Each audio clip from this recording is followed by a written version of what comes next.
कई साल पहले की बात है। एक महान से राज्य में कृष्णदेवराया नामक एक शासक रहा करते थे।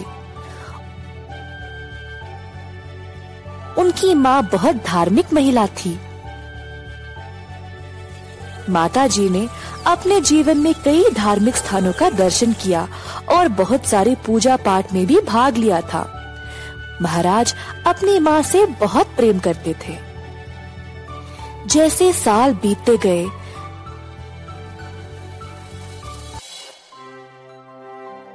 महाराज की माँ बीमार पड़ गई। महाराज ने राज्य के सबसे अच्छे चिकित्सकों को बुलाया, परंतु माँ जी की अब उम्र हो चुकी थी। सबसे अच्छी दवाई भी काम नहीं किए और अंत में वह चल बसी। महाराज कृष्णदेवराया अकेला महसूस करने लगे और अपनी माँ को बहुत याद करते थे। जब उनकी माँ बीमार थी तब वह अपने बेटे से आम खाने की मांग करती थी, परंतु आम का बंदोबस्त करने से पहले ही वह चल बसी। महाराज को ये बात और भी ज्यादा चुभने लगी कि वह अपनी माँ की आखिरी इच्छा पूरी नहीं कर पाए। आखिरकार समय आ गया था उनको इस संसार से विदा करने का। अंतिम संस्कार करने के लिए जो पुजारी आए थे, वे माता जी की आखिरी इच्छा के बारे में जानकर उसका गलत फायदा उठाना चाहने लगे। महाराज, आपकी माता जी की आखिरी इच्छा मीठे आम खाने की थी, जो अधूरी रह गई। अब उनकी आत्मा की शांति के लिए आपको कुछ सुनहरे आम दान में देना होगा। क्योंकि महाराज पहले से निराश थे, उनको लगा कि उन्हें इतना तो करना चाहिए। उनको पुजारियों पर अंधविश्वास था और बात मान ली।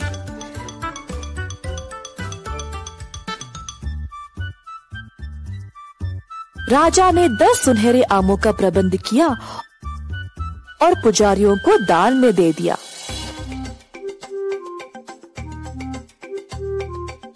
पुजारी बहुत खुश थे कि उनकी दुष्ट योजना काम कर गई। अंतिम संस्कार करके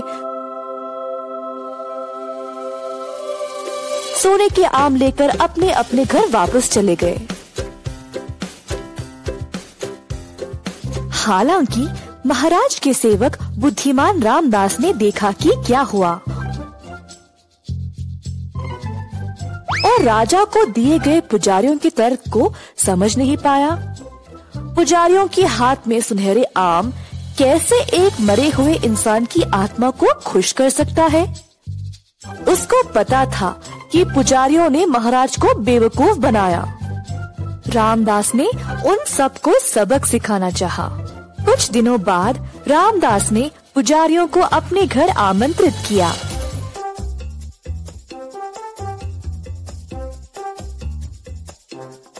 वह बोला, मेरी मैया कुछ दिन पहले चल बसी। मुझे लगता है उनकी आत्मा को शांति नहीं मिली। उनके अंतिम दिनों में वह चाहती थी कि मैं उसके सिर पर गरम लोहे की छड़ी से मारूं, परंतु मैं ऐसा नहीं कर पाया और फिर वह चल बसी। अब जैसे आप लोगों ने राजा को सुनहरे आम दान में देने का सुझाव दिया, वैसे ही मुझे भी अपनी माँ की आत्मा की शांति के लिए ऐसा ही कुछ करना पड़ेगा, है ना? मुझे आप सबको गरम लोहे की छड़ी से मारना पड़ेगा अपनी माँ के लिए। ऐसा कहकर रामदास ने एक गरम गरम लोहे की छड़ी की ओर दिखाया, जो उसका नौकर पकड़ा हुआ था। सारे पुजारी भयभीत हो गए। रामदास के कदमों पर गिरकर दया की भीख मांगने लगे। रामदास ने सबको वो सुनहरे आम वापस करने को कहा और दया की भीख महाराज से मांगने को बोला। अतः अगले दिन महाराज को सारे सुनहरे आम वापस मिल गए और लालची पुजारियों ने सबक सीखा। एक बार फिर रामदास को उसकी सतर्कता और समझदारी के लिए प्रशंसा मिली। लालची भाई, बड़ा आम का पेड़। एक समय की बात थी। वीरा नामक एक किसान कई प्रकार के फल उगाया करता था। पूरे गांव में वह केवल एक ही किसान था जिसके पास इतने प्रकार के पेड़ थे। उन फलों को बेच के वो बहुत पैसे कमाया करता था। उसका एक छोटा भाई था सोमेश नामक, जो पड़ोसी गांव में रहता था। सोमेश अपने परिवार के साथ एक अच्छे से बड़े घर में रहता था। एक दिन सोमेश अपने भाई से मिलने आया। सोमेश वीरा के खेत में आम, चीकू, पपीता इतने प्रकार के फल के पेड़ों को देख के आश्चर्य रह गया। सोमेश ने वीरा को बोला कि उसको भी एक पेड़ दे दे ताकि वह अपने बाग में उसे उगाए। वीरा ने सोमेश को एक आम का पौधा दिया और बोला, छोटे, इस प्रकार के पेड़ में बहुत ही अच्छे आम उगते हैं। इनके फल काफी रसीले और स्वादिष्ट होते हैं। इस पौधे का ध्यान रखोगे तो अच्छी फसल मिलेगी। सोमेश ने बड़े भाई को भरोसा दिलाया कि वह इस पौधे का अच्छा ख्याल रखेगा। तो वह आम का पौधा अपने साथ घर ले गया और अपने नौकर चाकर को बाग में बोझने को कहा। पौधा जैसे बढ़ता गया, सब लोगों की नजर भी उस पर पड़ने लगी। अब सोमेश चिंतित होने लगा कि कहीं लोग आके पौधे को चुरा ना लें।